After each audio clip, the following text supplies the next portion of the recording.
అందరికీ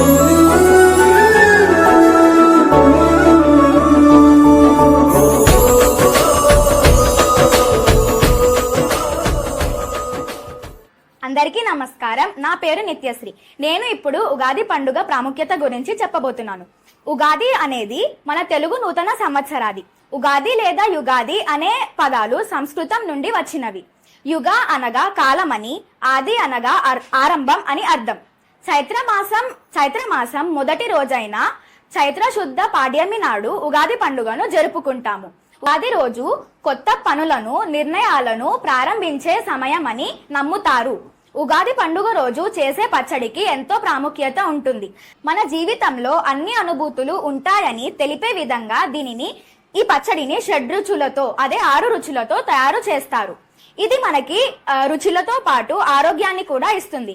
ఇప్పుడు మనం ఉగాది పచ్చడిని తయారు చేద్దాం. ఉగాది పచ్చడికి కావలసిన షడ్రుచులు ఏంటో చూద్దాం. చింతపండు, వేప పువ్వు, ఉప్పు, కారం, బెల్లం మరియు పచ్చి మామిడి. ఇప్పుడు నేను నా స్నేహితులు ప్రతిమ మరియు తేజస్వితో పాటు ఉగాది పచ్చడిని తయారు చేస్తాము. ఉప్పు, ఇది మనలో ఉన్న ఉత్సాహానికి సంకేతం. కారం, కోపం, ఇది మనలో ఉన్న కోపానికి సంకేతం.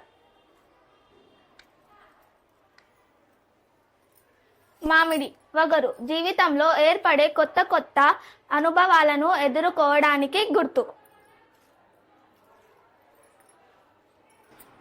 వేప పువ్వు, చేదు, మనకి ఎదురయ్యే చేదు జ్ఞాపకాలకి గుర్తు.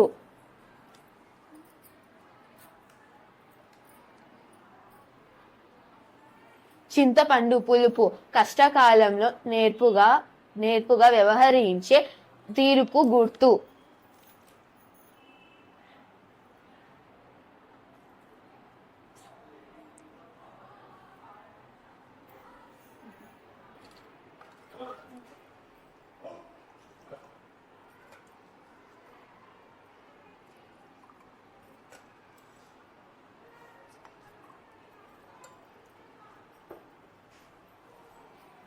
అందరికీ విశ్వవసునామ సంవత్సరాది శుభాకాంక్షలు.